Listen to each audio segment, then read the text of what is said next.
Operation అయింది, compressor sanction అయింది. Hospital తీసుకెళ్తే టెస్టులు చేయాలి. సంవత్సరం అయిపోయింది కదా, మళ్ళీ రిపోర్ట్లు ఎలా వస్తాయి ఏంటో అనేసి అన్నారు. టెస్ట్ చేశారండి. టెస్ట్ చేసుకున్న వరకు చల్లడిపోయింది.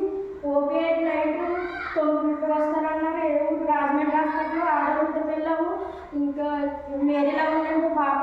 అమ్మ మేము ఎక్కడికి దూరం వెళ్ళాలి, మేము ఆడవాళ్ళు మేము వచ్చాము, మా కూడా ఎవరు మగవాళ్ళు ఎవరు రాదు, మాకు బస్సు జరగమ్మనంటే 9 గంటలకు వచ్చే సీటు 7 గంటలకు పెట్టిందండి. పాప ఆవిడ పరికరించి ఎవరికైతే మీకు అసలు పెట్టమమ్మా, ఎందుకంటే నీ ప్రవర్తన నాకు నచ్చింది, నువ్వు కూర్చున్న అందరినీ పేషెంట్ని నేను లేపెట్టి పక్కన ఉన్న వాళ్ళని లేపి పేషెంట్ని కూర్చోబెట్టిదాన్ని చూసాను. నేను ప్రవర్తన చూసి అందరికీ ఎవరి సీటు మార్చినాను, కానీ సీటు మార్చున్నానమ్మా అని మార్చిందండి.